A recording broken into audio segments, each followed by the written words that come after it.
tout à fait dans la même ligne de pensée et nous avons les mêmes références qui sont essentiellement La sagesse éternelle, les livres d'Alice Bailey, de Benjamin Crème, et puis je vous donnerai toute une bibliographie à la fin parce que il y a des scientifiques qui maintenant commencent à s'intéresser à cette question et donc il y a des livres qui peuvent vous intéresser. Si vous souhaitez poser des questions, vous pouvez le faire sur le chat, mais je préfère que répondre à la fin parce que quelquefois, au cours de la conférence, enfin de la visioconférence, je réponds à ces questions et donc voilà.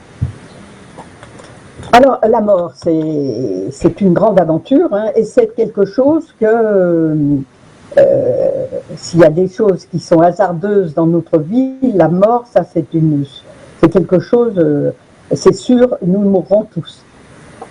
Alors face à cette notion de mort, effectivement, il y a beaucoup de peur, il y a des conceptions différentes, puisque a priori personne n'est venu raconter ce qui se passe après la mort. Je dis a priori parce que il y a quand même des phénomènes qui se passent. Hein. Et puis, on va voir un peu comment les avancées qui se passent par rapport à cette notion de mort, et ce qui fait que dans l'avenir, on aura de moins en moins peur parce qu'on va trouver des explications. Et puis, je vais aussi vous parler de comment se préparer à la mort et quelles sont la meilleure façon au niveau du corps après la mort. Voilà. Alors, effectivement, il y a plusieurs conceptions par rapport à la mort.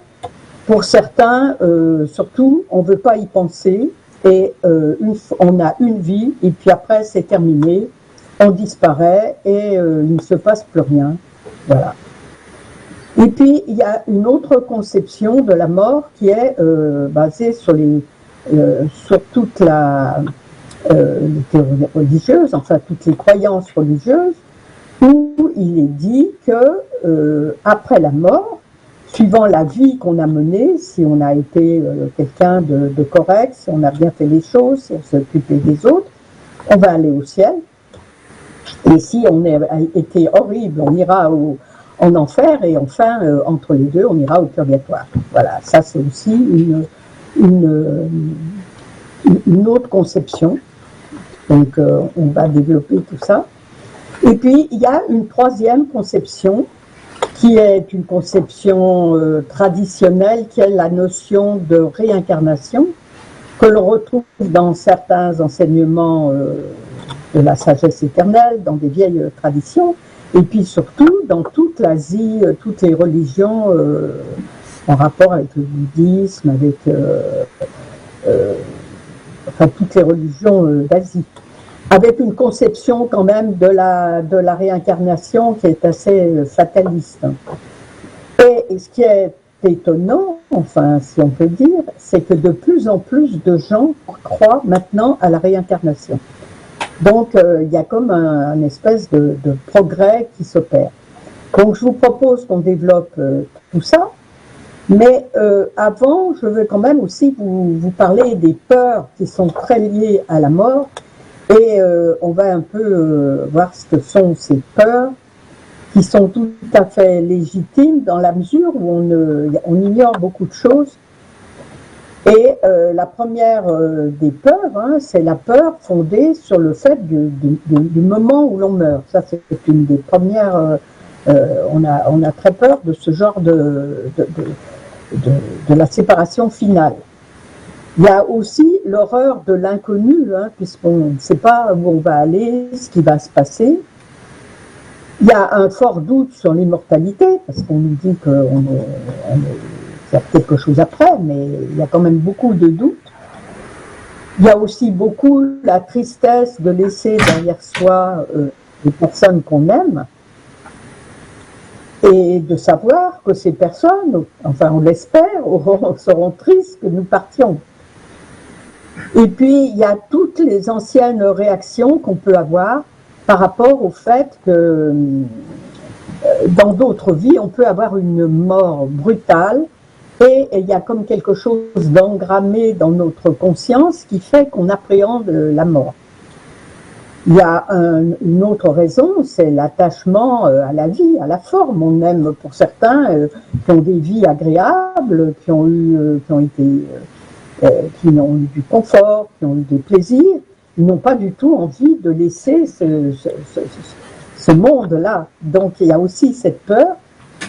Et puis il y a, très important, tous les faux enseignements liés à la religion, avec cette notion que je vous parlais, d'enfer, de damnation, de punition, qui font que on voit des fois dans la littérature des personnes qui au dernier moment se convertissent dans l'espoir qu'ils vont être rachetés. Alors là, c'est intéressant parce qu'on a toute la... ça aborde tout le problème du karma, dont je peux vous parler dès maintenant, hein. Cette notion de punition, en fait, c'est une notion très caricaturale. Le karma, c'est une chose qui est tout à fait presque scientifique, hein. C'est comme une balance, hein, dans laquelle vous mettriez un poids trop important, et donc ça pèse. Et pour rééquilibrer les choses, il faut alléger. Eh bien, dans les vies successives que nous allons passer, il va falloir rattraper les choses qui ont été mal faites. Mais il est nullement question d'une punition d'un Dieu qui punit, de culpabilité. Ça, la culpabilité, on va l'oublier. C'est une notion qui est liée beaucoup à l'ère du poisson. Et comme on rentre, vous savez, dans l'ère du Verseau, cette notion de culpabilité, on va l'oublier. On va simplement essayer, dans les vies qui vont venir, de racheter tout ce qu'on a mal fait, hein, ou tout ce qu'on n'a pas fait. Et donc, dans cette notion de karma, bien sûr, ça ne se fait pas comme ça en soufflant dessus. Il faut de longues vies, de longues réincarnations, voilà. Et puis, dans les peurs dont on parlait, il y a une peur qui est aussi très importante, c'est la peur de la souffrance et de la décrépitude de son corps.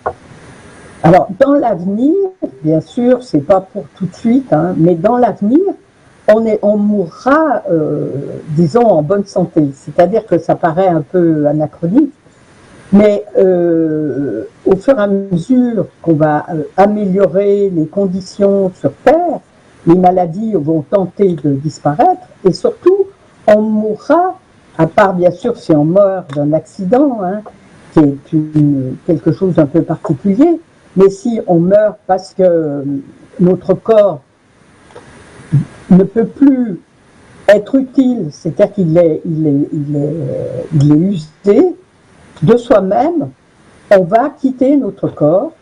De même, on peut quitter aussi notre corps quand on pense que le travail qu'on avait à faire est terminé et que ce corps n'est plus adapté à ce qu'on doit faire. Parce que le corps, c'est simplement une enveloppe. Et en fait, nous ne sommes pas que ce corps physique. Si vous avez déjà entendu des conférences dont on a parlé, aussi bien probablement Alexandre que moi-même, hein, je vous expliquais qu'on a plusieurs corps.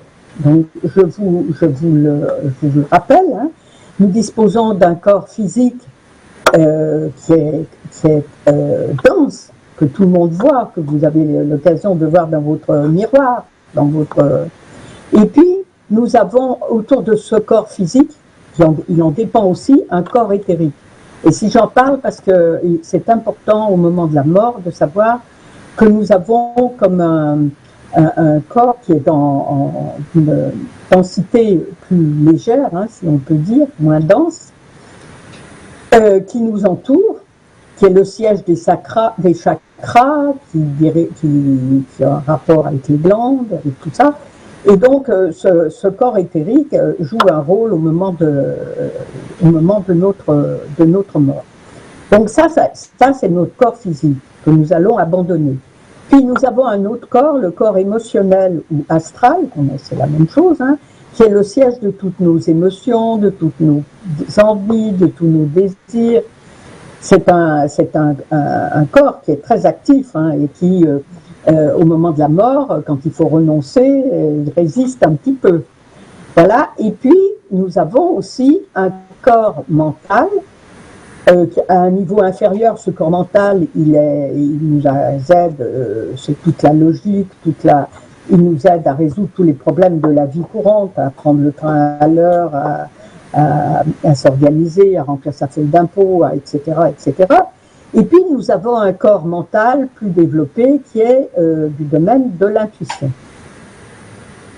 Et au moment de la mort, ce qui est intéressant, c'est que bien sûr, on va abandonner notre corps physique, mais un atome de chacun de ces trois corps va perdurer, va être mis, comme si on peut dire, en réserve, hein. Et lors de notre prochaine réincarnation, nous allons, ces trois atomes vont être la base hein, de notre future réincarnation. Ça veut dire que ces atomes vont garder le même taux vibratoire de ce qu'ils étaient au moment de notre décès. C'est-à-dire que tous les progrès, toutes les avancées qu'on a fait sont engrammés, hein, c'est comme un ADN, hein, et donc on va revenir avec tout cet acquis.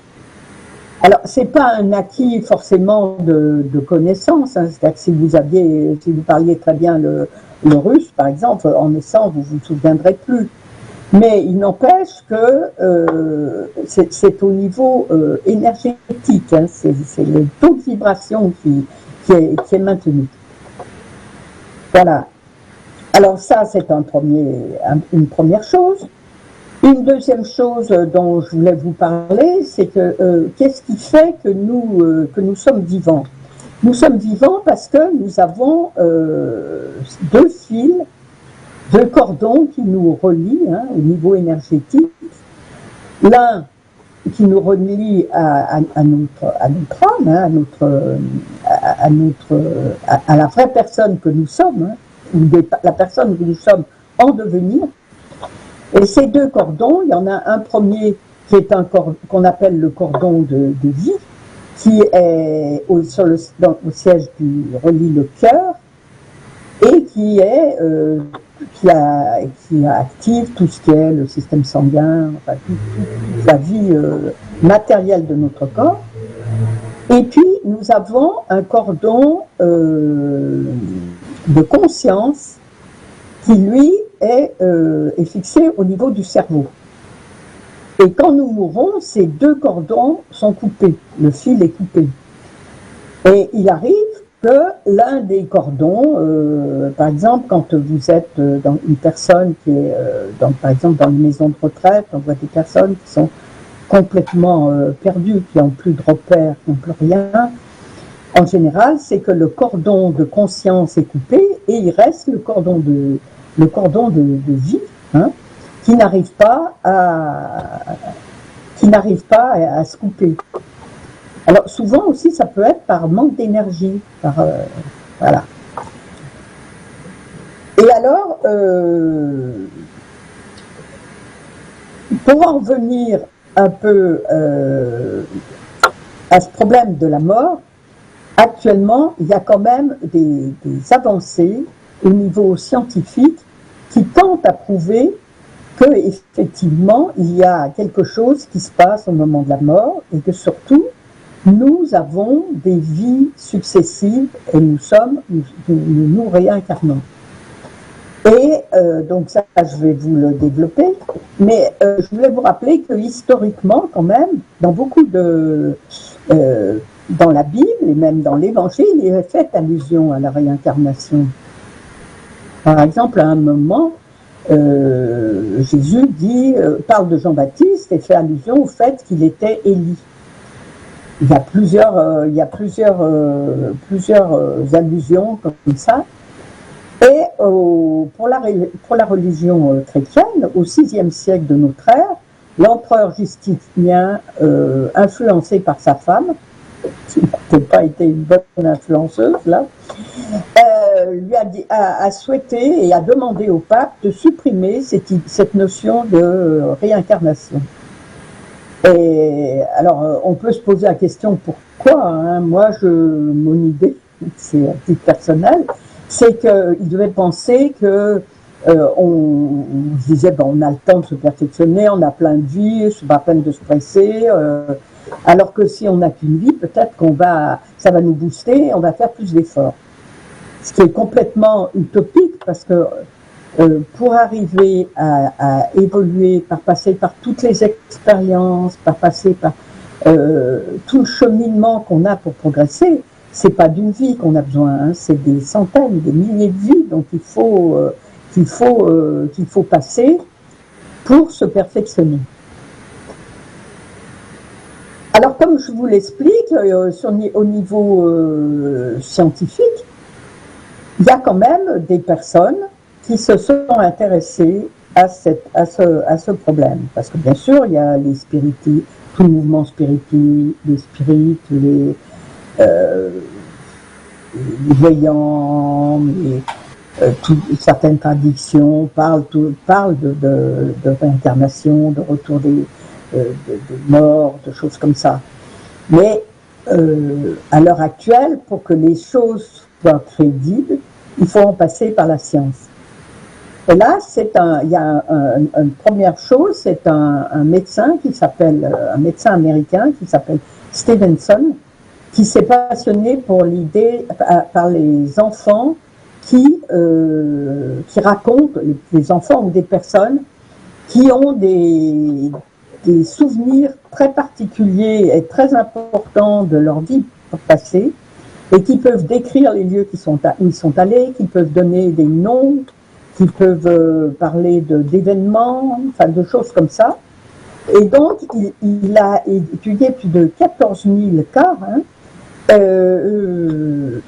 il a écrit des livres, dont un est un best-seller, c'est donc, alors je vous donne le nom, hein, Les enfants qui se souviennent de leur vie antérieure, Réincarnation et biologie, chez Derby, par le professeur Ian Stevenson.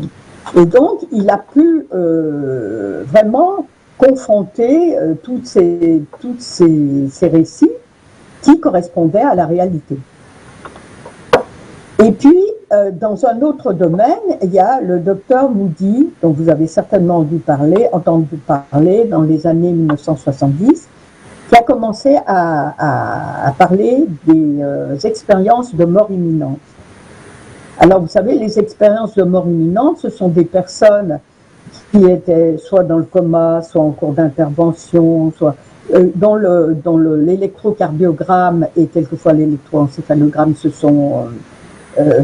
étaient complètement plats, qui étaient donc censés être morts, et qui ont été réanimés et qui sont revenus. Et dans de nombreux cas, les personnes ont raconté ce qui se passait. Alors, pendant très longtemps, c'était un peu top secret, parce que les gens ne voulaient pas avoir l'air ridicule en racontant ça, les médecins ne voulaient pas en entendre parler, et donc, jusqu'à ce que, donc, entre autres, le docteur Moody ait répertorié et raconté dans des livres toutes ces expériences. Et dans ces expériences, il y a des choses qui sont absolument que tout le monde vit et qui sont dans la mesure où toutes les personnes vivent pratiquement la même expérience, on peut se dire qu'il y a quand même quelque chose d'intéressant. Puis après, donc je vais vous raconter aussi qu'en 2015, il y a eu carrément une thèse de médecine. Mais pour le moment, je vais vous expliquer un peu ce que les gens vivent quand ils font cette expérience de mort imminente. Alors, ils ont pratiquement tous le sentiment d'être étrangers à leur corps physique et qu'ils ont une frustration parce qu'ils voudraient communiquer avec les gens, toucher les objets, et ils ne le peuvent pas. Ils ont des phénomènes de télépathie ou de transmission de pensée. Ils peuvent avoir des rétroconnexions, un phénomène de rétrocognition, c'est-à-dire qu'ils ont la capacité de se souvenir de leur vie passée, ce qui est curieux, enfin ça a été souvent raconté par des personnes, hein, qu'ils ont l'impression de voir toute leur vie défiler et ils peuvent y apporter une note, enfin, ils peuvent avoir une connotation morale et juger ce qui est bien, ce qui n'est pas bien, et ça se fait très rapidement. Il peut y avoir aussi, mais c'est un peu plus rare, une connaissance du futur, de ce qui va se passer dans le futur. Et puis, très important, ils sont tous, plus ou moins, attirés, ils décrivent ça comme s'ils sont attirés dans un tunnel lumineux, et où ça va très vite. Ils sont comme s'ils étaient aspirés par ce tunnel. Et dans ce tunnel, ils rencontrent une très belle lumière, une grande notion d'amour, et ils peuvent rencontrer des personnes qu'ils ont aimées, quelqu'un qui vient, qu'ils ne connaissent pas, qui vient les soutenir.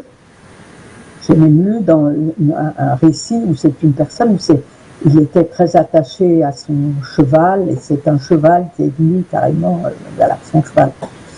Mais il y a aussi une notion que quelquefois, ils ont la sensation que c'est presque Dieu qui vient, enfin comme quelque chose qui leur est vraiment, c'est quelque chose de supérieur.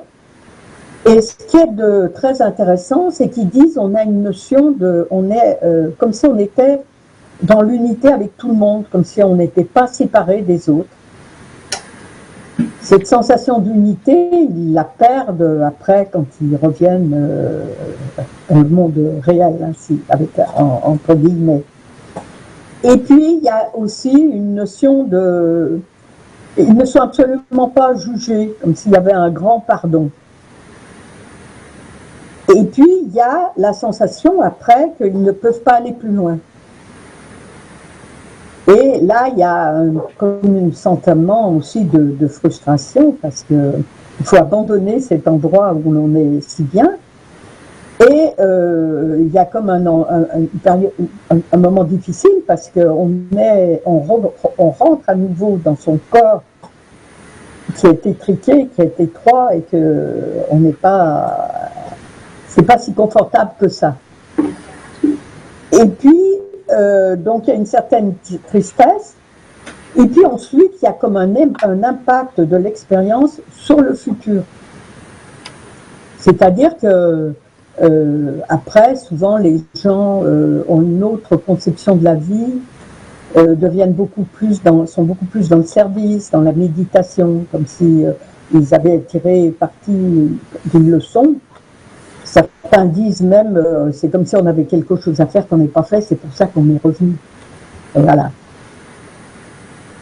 Et puis, je crois que j'ai fait un peu le tour de ce qui se passe là. Alors, ça c'était des descriptions. Hein. Mais scientifiquement, pour le moment, rien n'était prouvé. Et puis, il y a quelqu'un dont vous avez peut-être entendu parler, un Français qui s'appelle le docteur Charbonnier, qui était un médecin de médecine rurale et qui un jour a recueilli dans ses bras quelqu'un qui est mort sur une scène d'accident. Et il a eu l'expérience de voir, cette personne a eu son œil qui s'est dilaté alors que sa pupille s'est dilatée alors que la personne était morte. Et il a eu un sentiment comme si il y avait cette personne souriait, comme s'il y avait un bonheur. Et puis il a senti comme un petit souffle, comme si quelque chose sortait du corps. Enfin, il a eu cette sensation. Et je suppose qu'il devait déjà se poser des questions. Toujours est-il qu'il a arrêté de faire ce genre de travail. Il a repris ses études d'anesthésiste et de réanimateur. Et il a interrogé des tas de personnes qui ont fait cette expérience de mort imminente. Parce que cette expérience de mort imminente, elle arrive pour des accidentés, des gens qui sont en train de mourir, mais elle peut se passer aussi chez des gens qui, par exemple, ont quitté leur corps spontanément. Enfin, il y a d'autres types de cas d'hypnose profonde où les gens ont les mêmes sensations. Donc il s'est penché là-dessus et en 2015, il a eu un des internes qui a voulu passer sa thèse et qui a proposé comme thèse de travailler et d'essayer de comprendre ce qui se passait. Et il a découvert qu'il y avait un autre état de conscience que nous ignorions. Parce que, si vous voulez, Monsieur Charbonnier, il a d'un seul coup quand même réalisé que nous n'étions pas un corps, mais que nous avions un corps et qu'il y avait quelque chose d'autre. Mais c'est quoi ce quelque chose d'autre? Parce que jusqu'à maintenant, ce qu'on connaissait, c'est ce qu'on appelle la conscience analytique cérébrale, qui est ce qu'on, quand on a un choc, quand on a un accident, par exemple quand on se brûle, quand on fait quelque chose, on sent les choses, ça va au cerveau qui analyse s'il faut retirer sa main si on s'est brûlé, qui sait ce qui se passe, tout ça, ça passe par le cerveau. C'est ce que je vous dis, qu'on appelle la conscience analytique cérébrale. Et cette conscience analytique cérébrale, on la connaît bien, les scientifiques la connaissent bien, c'est tout ce qui se passe dans l'électroencéphalogramme. On a plusieurs rythmes cérébrales, qui vont du rythme gamma, qui est le rythme quand on est vraiment en train de réfléchir, passer un examen ou quelque chose où notre cerveau carbure vraiment. Et puis on a le rythme bêta, qui est le rythme dans lequel nous sommes assez quotidiennement. Il existe aussi le rythme alpha, qui est un peu plus bas, qui est le rythme cérébral, qui est au moment de l'endormissement, et qui est, je crois, aussi au moment où les gens sont très créatifs. Les créatifs sont souvent dans ce rythme. Il y a le rythme, ensuite il y a le rythme θ, qui est le rythme dans lequel on est quand on dort, quand on est en état d'hypnose, quand on est en état de méditation. Et puis il y a un rythme encore plus lent, qui est le rythme delta, qui est pratiquement, l'électro est pratiquement plat, et c'est là, il y a des bébés, les jeunes bébés sont souvent dans cet état quand ils dorment, et puis des gens qui sont vraiment en état de très profonde méditation. Vous savez, les yogis indiens qui peuvent méditer comme ça, complètement, pendant plusieurs jours, sont dans cet état. Et il a réalisé qu'il existait un autre état de conscience qui s'appelle la conscience intuitive neuronale et qui se traduit comme c'est un courant d'énergie. C'est comme un nuage électronique qui vient imprégner un écran sur un ordinateur. Et ça, il en a pu en faire la preuve. Et donc, il a présenté cette thèse, il a eu du reste le compliment du jury, et ça vient complètement changer notre notion par rapport à la mort. Et alors, dans cet état de conscience intuitive neuronale, la personne est complètement... elle est comme un peu dans l'état où je vous ai expliqué dans le tunnel, c'est-à-dire qu'elle a la connaissance de tout, elle n'a aucune entrave physique, elle peut se déplacer où elle veut, et elle n'a pas de limite ni intellectuelle ni temporelle. Et c'est pour ça que certaines personnes qui sont dans le coma sont dans cet état, et c'est depuis longtemps, on sait qu'il faut se méfier de ce qu'on dit dans une personne qui est dans le coma, qu'elle entend, qu'elle est présente, mais elle ne peut pas communiquer, mais il y a cette présence qui est là. Voilà, donc tout ça, ça nous rapproche de tout ce qu'on peut dire et tout ce qu'on peut espérer, et ça va avoir une influence par rapport à la peur qu'on a de la mort. Ça va nous rassurer. Et dans le futur, la mort, on va pouvoir s'y préparer. Alors, comment s'y préparer à l'heure actuelle? À l'heure actuelle, il y a déjà plusieurs possibilités. Déjà, l'idéal, ça serait quand même de mourir en meilleure santé possible, en ayant une hygiène de vie correcte, ce qui fait que plus on est conscient au moment de la mort, mieux ça se passe. Quand on devient plus âgé, il ne faut pas se laisser aller. Il faut essayer de toujours avoir... essayer de se fixer toujours sur le mental pour rester toujours conscient. Et ça favorise, ça nous prépare correctement à la mort. En plus, il faut savoir que la mort, on en fait déjà l'expérience, hein, puisque à chaque fois qu'on s'endort... Enfin, il y a quelque chose qui ressemble beaucoup à la mort, c'est le sommeil. Quand on dort, on perd complètement conscience et le lendemain, on revient. Eh bien, pour la mort, c'est pareil. Quand on va être fatigué de ce corps, de cette vie, on va pouvoir, si on peut dire, s'endormir et on reviendra dans une autre vie, reposer avec un nouveau programme. Voilà. Alors, autre chose pour préparer la mort, il y a aussi, si vous lisez, il y a un livre qui est sur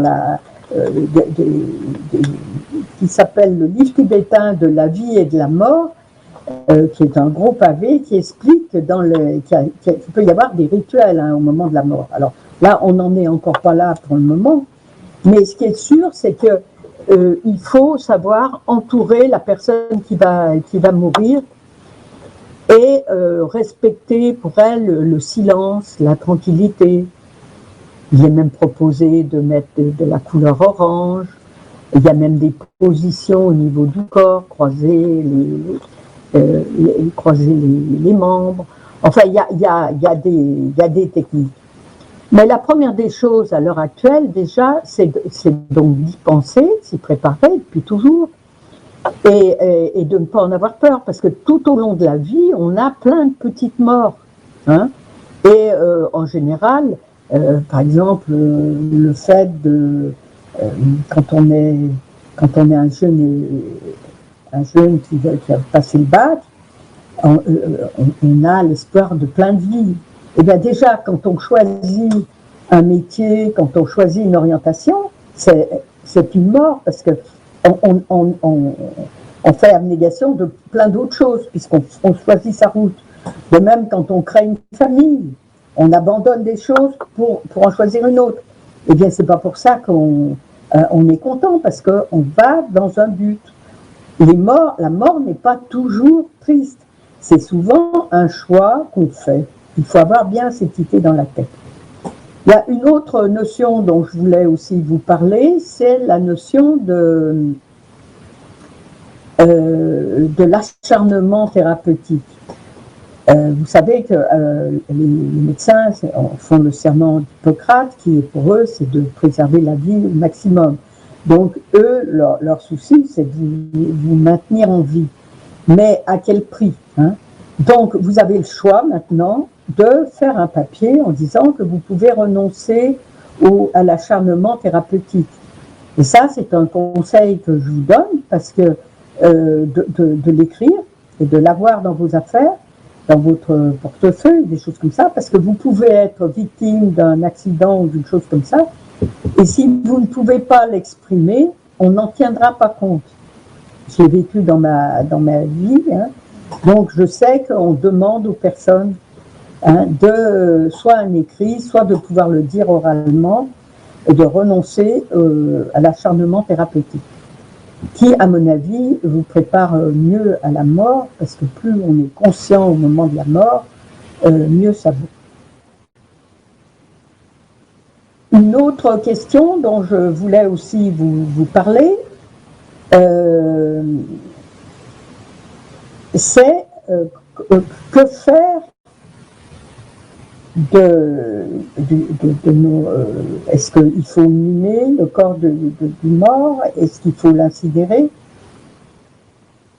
Alors, il y a à l'heure actuelle de plus en plus de personnes, hein, je le disais, il y a surtout dans les villes, hein, il y a plus de 30, presque 40% des personnes qui demandent à être incinérées, ce qui est un phénomène tout à fait nouveau. Alors, il peut être lié à des problèmes économiques ou d'autres raisons. Mais il y a une raison tout à fait importante, c'est que l'incinération est quelque chose qui va empêcher la propagation de certaines maladies endémiques. Depuis que les hommes sont sur Terre, hein, il y a des milliers d'années, vous pouvez imaginer le nombre de cadavres de gens malades qui sont enterrés. Et toutes les maladies, les miasmes, hein, se transmettent dans la chaîne alimentaire, et il y a un moment où il y a comme une forme de pollution. Et donc, au niveau d'hygiène, surtout que maintenant, par exemple, on est en période de pandémie, choses comme ça, il est quand même conseillé de se faire incinérer. Alors ça, c'est une des premières raisons, qui est une raison tout à fait d'hygiène et de salubrité. Mais il y a aussi une autre raison, c'est que le corps qui est inhumé, il met du temps avant de se décomposer. Et il peut, à ce moment-là, être sujet à des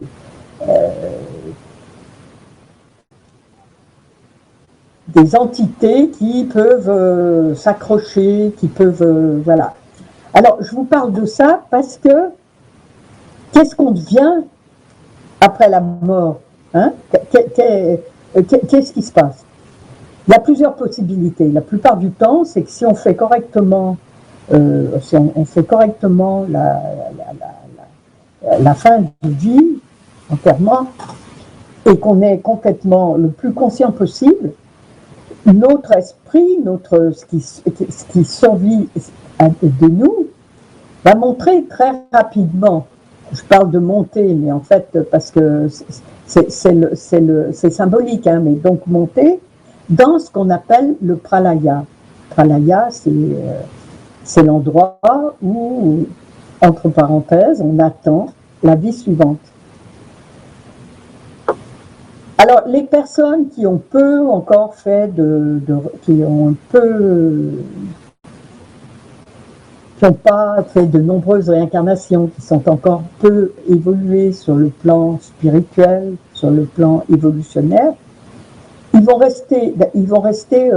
rien se passer sur le pralaya, et très rapidement, ils vont chercher à se réincarner.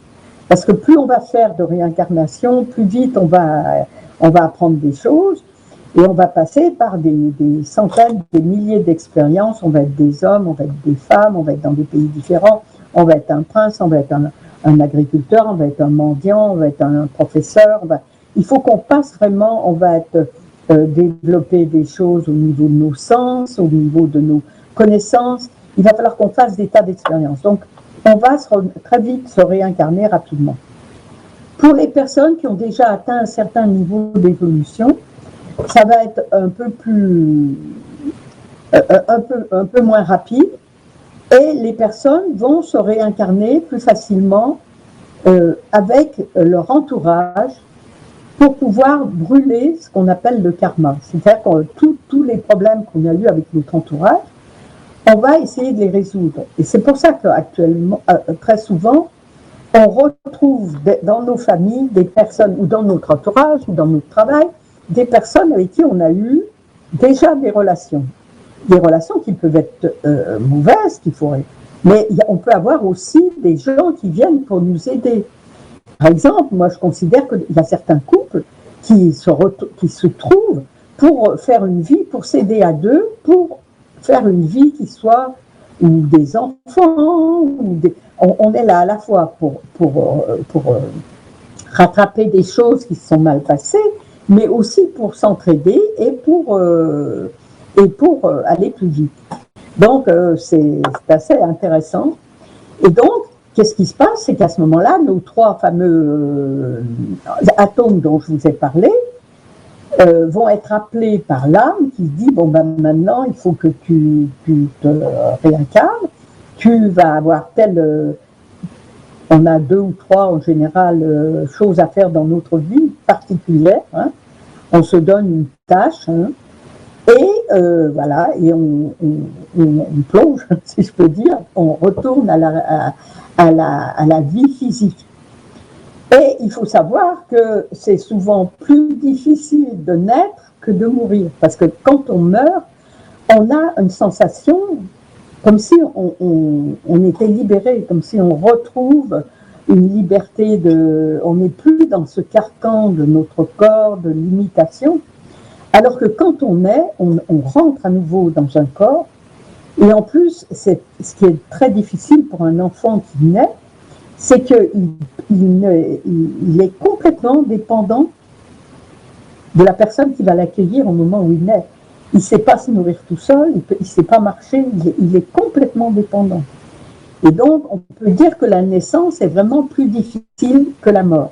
Je vous dis ça pour vous rasséréner par rapport à la mort. Et puis alors donc, je vous explique les gens plus ou moins évolués, puis les personnes beaucoup plus évoluées, hein, qui sont vraiment sur un chemin spirituel, ont beaucoup moins de karma à assumer, et à ce moment-là, ils ont vraiment une fonction pour évoluer eux-mêmes et pour entraîner aussi, faire des choses aux autres personnes qui vont être avec eux. Voilà, donc je trouve que c'est assez enthousiasmant, hein. Voilà. Alors, l'idéal, ce serait effectivement que vous me posiez des questions, parce que je suis allée un peu rapidement. Alors, est-ce que tout le monde, je vois cette question, est-ce que tout le monde passe par un tunnel? Non, tout le monde n'a pas cette expérience, hein. Mais c'est quand même majoritairement ce qui se passe.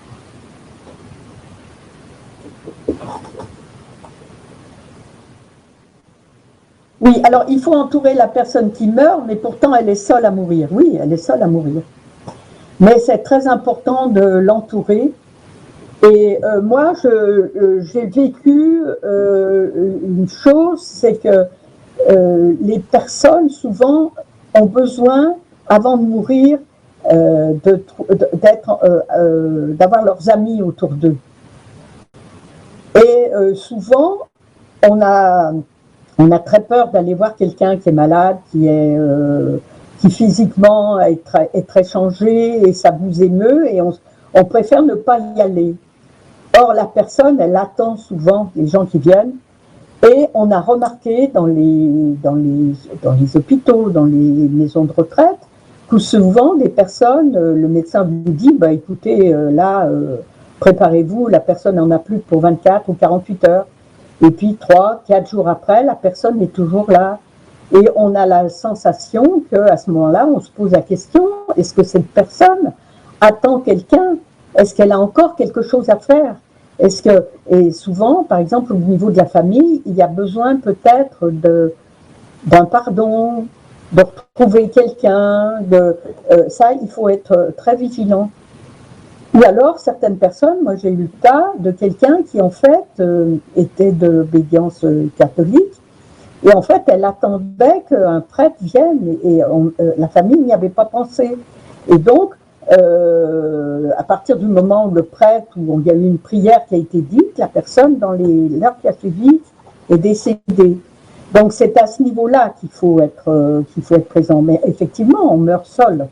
Mais la présence autour de soi, c'est quelque chose de même que on s'aperçoit aussi que, enfin, on raconte que les maisons hantées, où il y a souvent des choses qui se passent, ce sont des personnes pour lesquelles on n'a fait aucun rite par exemple, des gens qui ont été emmurés, des gens qui ont été qui sont morts sans qu'on le sache, des choses comme ça, qui sont mortes dans de mauvaises conditions. Et donc, ces personnes n'ont pas pu partir et et c'est des entités qui restent. Hein. Donc, je pense que c'est important d'accompagner les personnes.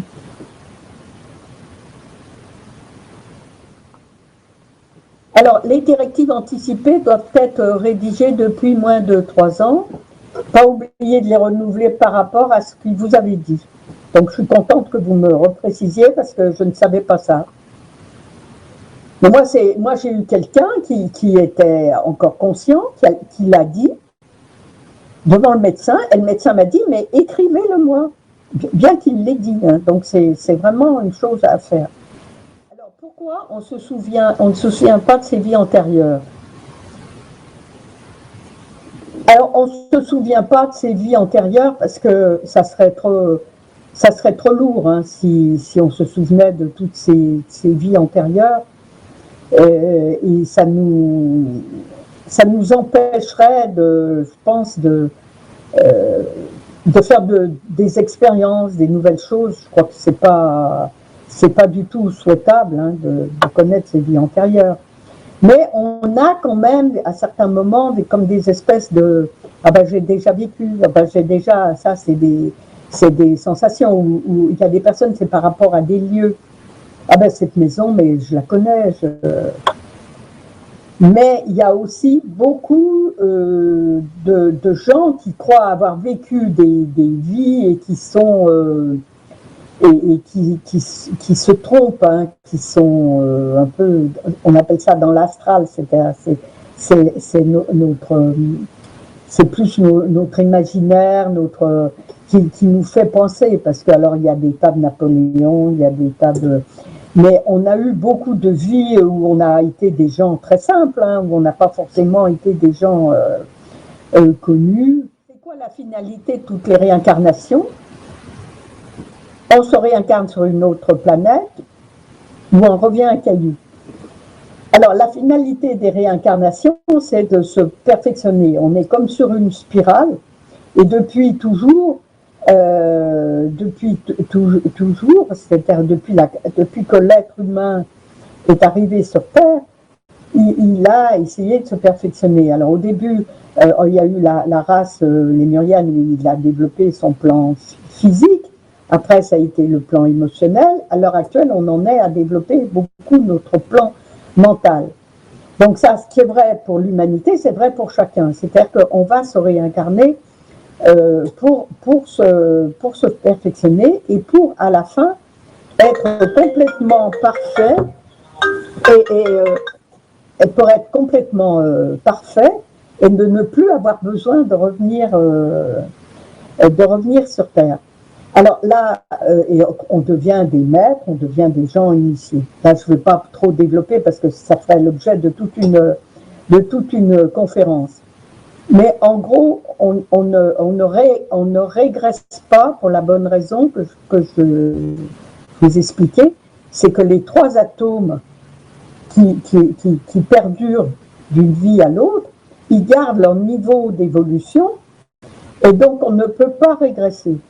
Et c'est faux de penser qu'on peut se réincarner à plus forte raison en caillou, mais même en animal ou en plante. Hein. C'est ce qu'on appelle la métempsychose. C'est une croyance, mais qui n'est pas la réalité. Alors pourquoi on ne se souvient pas de ses vies antérieures? Alors, on ne se souvient pas de ses vies antérieures parce que ça serait trop lourd hein, si on se souvenait de toutes ces vies antérieures. Et ça nous empêcherait je pense, de faire des expériences, des nouvelles choses. Je crois que c'est pas du tout souhaitable hein, de connaître ses vies antérieures. Mais on a quand même, à certains moments, comme des espèces de « ah ben j'ai déjà vécu, ah ben j'ai déjà… » Ça, c'est des sensations où il y a des personnes, c'est par rapport à des lieux. « Ah ben cette maison, mais je la connais. » Mais il y a aussi beaucoup de gens qui croient avoir vécu des vies et qui sont… et qui se trompent, hein, qui sont un peu, on appelle ça dans l'astral, c'est plus notre imaginaire, qui nous fait penser, parce que alors il y a des tas de Napoléon, il y a des tas de... Mais on a eu beaucoup de vies où on a été des gens très simples, hein, où on n'a pas forcément été des gens connus. Et puis, est-ce qu'il y a des gens qui viennent d'autres planètes, qui se réincarnent dans d'autres planètes? Alors, il y a des personnes qui viennent pour aider l'humanité, qui sont ce qu'on appelle des maîtres ou des initiés, et des gens comme Léonard de Vinci sont des gens qui sont venus d'une autre planète.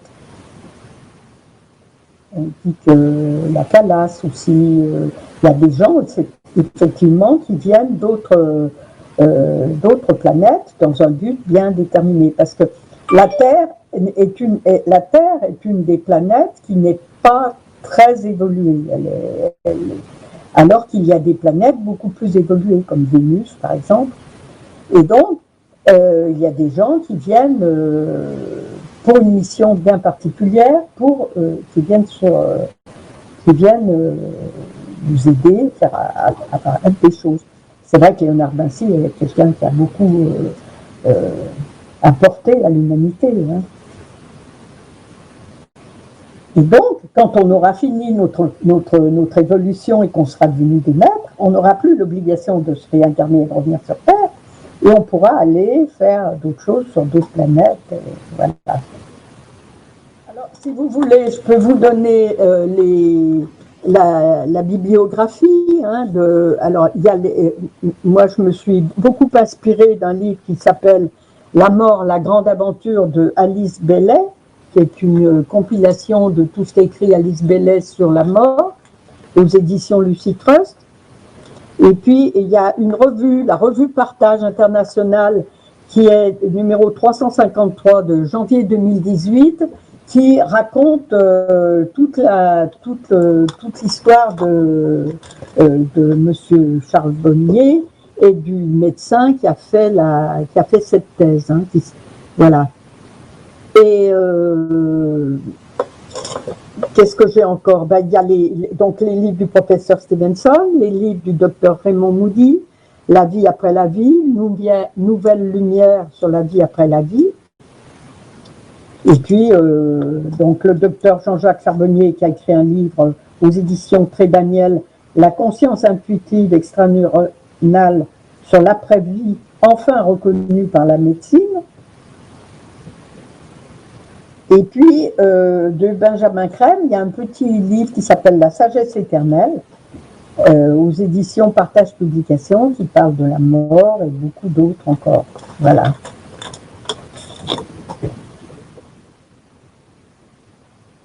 Alors effectivement, j'ai fait un tour très succinct, hein, mais vous voyez, on a déjà parlé presque pendant 1 heure, donc voilà. Oui. Sur les autres planètes, la mort existe aussi. Alors sur les autres planètes, il y a des planètes beaucoup plus évoluées où on n'est plus du tout sur le plan physique. C'est pour ça que on peut peut-être aller sur Vénus ou sur... on a aussi la visite, vous savez, d'objets volants non identifiés qui sont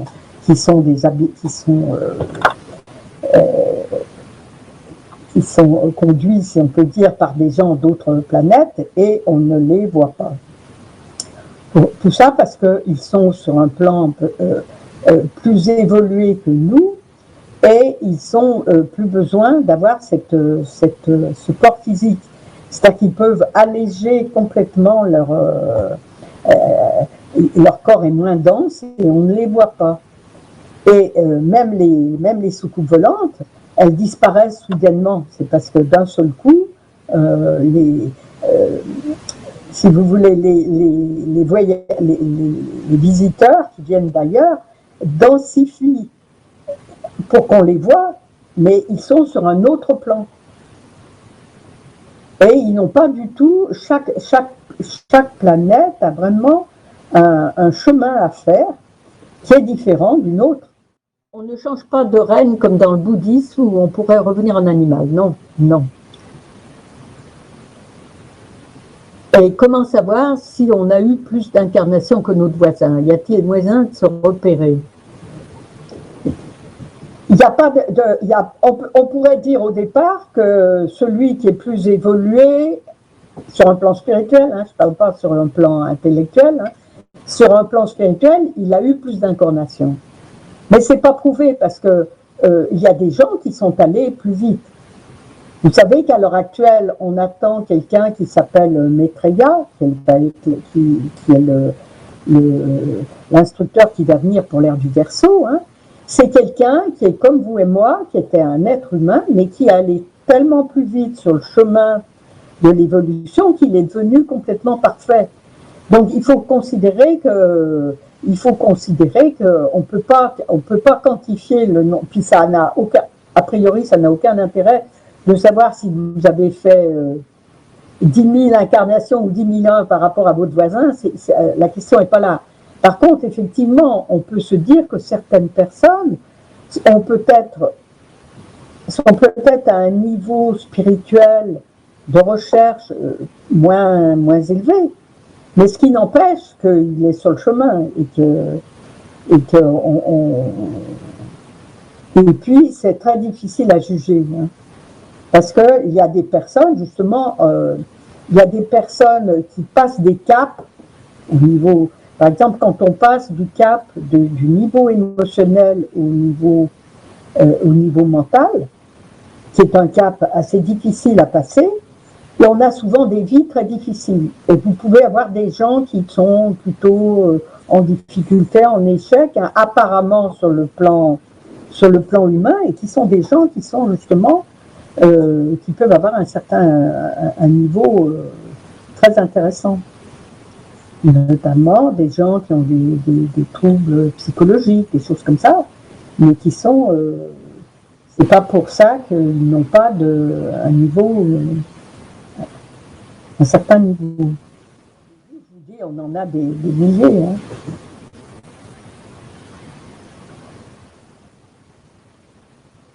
Mais à partir du moment, il y a quand même un stade où on peut dire qu'à partir du moment où on est en recherche, hein, ce que vous êtes là, à l'heure actuelle, puisque vous écoutez ça, qu'on commence à vouloir être utile aux autres, à partir du moment où on commence à vouloir méditer, qu'on se pose des questions, c'est qu'on est réellement dans la dernière ligne droite.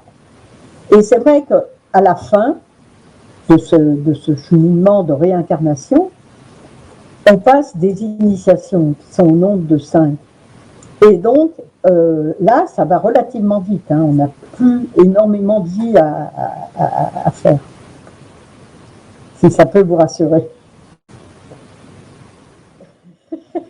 On y on meurt, on y on meurt. Voilà. Mais c'est pareil, le blé renaît, toutes les saisons reviennent et tout ça. C'est vrai que quelquefois on se dit, et si on pouvait s'arrêter, hein, mais non.